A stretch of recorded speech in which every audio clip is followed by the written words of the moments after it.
Richard Grenell's misogynist history.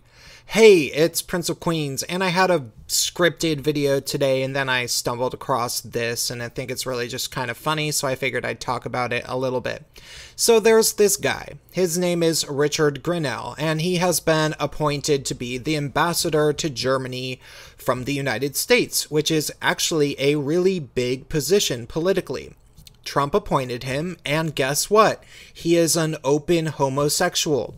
That makes him the highest ranking homosexual male in history in probably the world, maybe in the United States at least. So maybe the entire world. I don't know. Some country might have had a gay president, but was it a powerful country? I'm not really sure. But Rick Grenell managed to do this. He previously was well known for working on the Romney campaign, and I guess he's going to get along well with Germans for some reason. I don't know, he's kind of cute, so maybe. But apparently, one of the things that they've been using to smear him and try to sabotage his road to prominence or whatever is the fact that he's allegedly a misogynist, because, you know, he's gay, and apparently these days, if you want to ruin a gay male's reputation, you figure out a way to call him a misogynist. Let's see the horrible misogynistic things he's done. I'm sure he's probably groped endless women's boobies at parties and stuff, you know, because he was trying to exert patriarchal control over them because he's a gay man, and gay men do that randomly for no reason. I'm sure it was something like that, right? Let's take a look. So the first thing that came up when I Google searched it, Rick Grenell in 1992. Only whores and very small children wear red shoes. Oh my God. How dare he? Jeez, it's almost like he's a gay man talking about fashion. So, the full quote is, one of our staff people came in and had a flowery dress and red shoes, and Rick looked at her and said, "Didn't your mother ever tell you that only whores and very small children wear red shoes?" And he said, "You know that was a joke, but come on, red shoes?" Okay, yeah, that's a joke. And it's kind of funny. It's not something that I had ever thought about. Like, I don't think all that much about female fashion choices. I have in the past because I had a lot of friends that were design students, mostly who were female. And by the way, they would maybe say the same kind of thing. Like, female fashion people will totally call other girls whores and sluts and cunts all the time. If you hang out in the fashion world, those girls are vicious. But now that I think about it, red shoes on adult women are kind of tacky. I don't want to say only whores necessarily, but it's not exactly the sign that you're a girl that isn't looking to get laid at all. Now that I think about it, women who wear red shoes generally tend to be interested in having sex, right? I don't know. It does kind of seem like that, now that I think about it. Yeah, that's something that they were able to write a whole blog article about. Somebody got paid, presumably, to come up with this as a way to slander him. And here I am, pumping out content, dealing with the adpocalypse. Such a fair world we're living in. The other thing they bring up is not surprising at all, and that's his tweets, which apparently he tried to delete some of, and they're saying it's because he knew it was sexist, which is why you can never apologize to feminists and social justice advocates, because they will take any form of small apology or even, you know, deletion of your tweets. If you found the responses very annoying and you decided to delete your tweets so you would stop getting responses, they will take that as you admitting that you did something wrong. So he deleted his tweets that are allegedly sexist, and let's look at how sexist they really are. First one, forced to watch hashtag MSNBC on GMTV. The Rachel Maddow commercials can't possibly attract any viewers aside from Bieber fans. Hashtag dead ringer.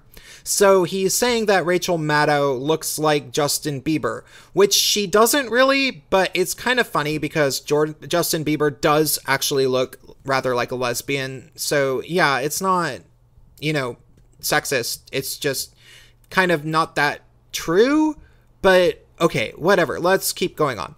Next tweet. Rachel Maddow needs to take a breath and put on a necklace. Okay. She probably would look better with the necklace, I assume. Who cares? Next tweet. Hillary is starting to look like Madeleine Albright. Okay, so he's criticizing females? Is that the commonality that I'm noticing here? Next tweet. Note to children, when your mom is a grandmother, do not let her wear backless dresses. So once again, this is somebody talking about a woman's appearance, and, he's a man, and I guess maybe because he's gay, it's even worse to talk about this, but I don't know if they say these types of things about females that they don't like. They probably do, actually. They probably say that they probably find a way to say that it's part of patriarchal conditioning to tear each other down or whatever. But yeah, apparently you're not allowed to give people fashion advice like gay men tend to. So we're not allowed to have opinions. We're not allowed to tweet about anything that's not super serious.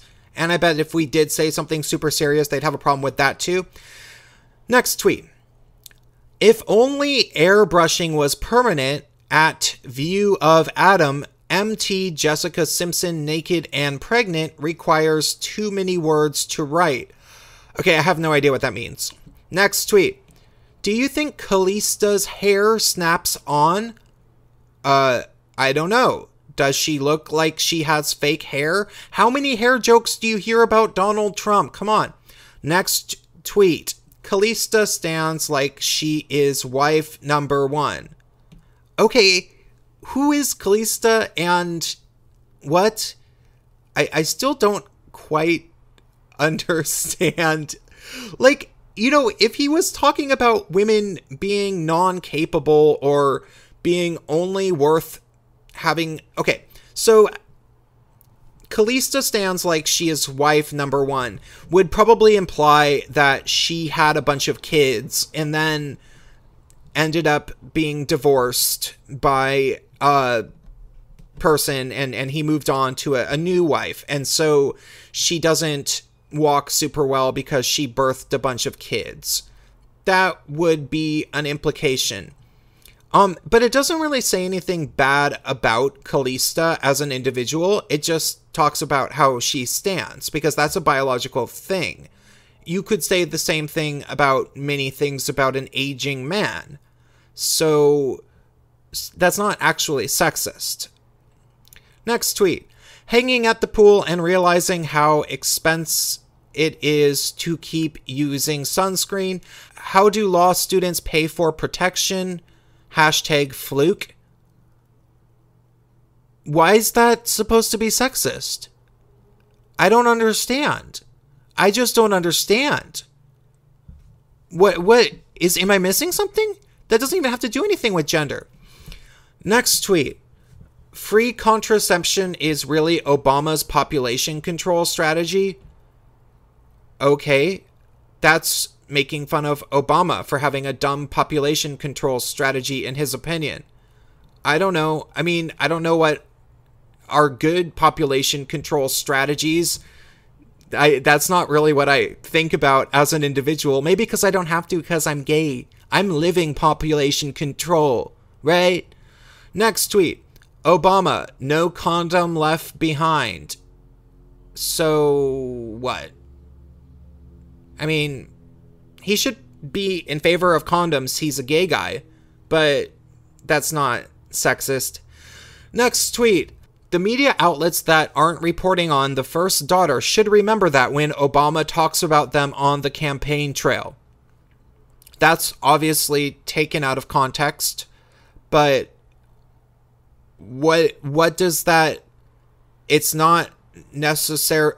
Like, the word daughter is mentioned, so it's sexist?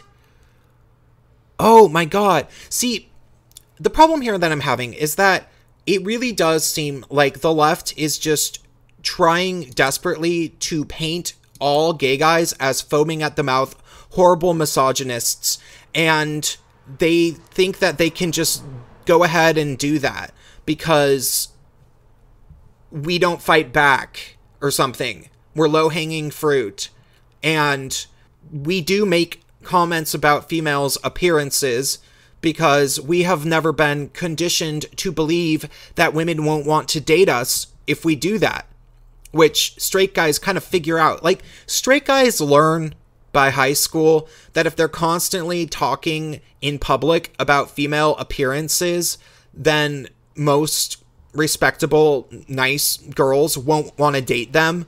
So they don't really talk about female appearances anymore.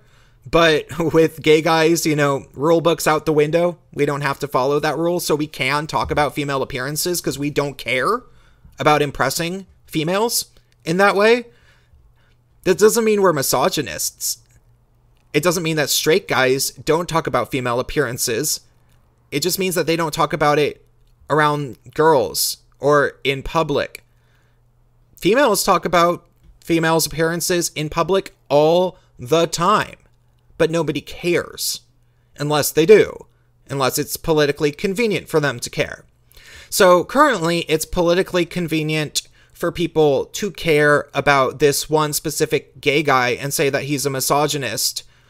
And the great lengths that they're going to fabricate this narrative is amazing. It's absolutely astounding. And I refuse to believe that it's actually going to work in any way. Like, I honestly think, I look at situations like this and I think to myself, see, it's these types of moronic articles that are going to make people watch my little podcast that I have on for every Friday, The Gaytriarchy, because people are getting sick of this crap, man. Right? We don't have that many subscribers now, but you know, I know that there's a growing market for my type of banter at the moment. That's all.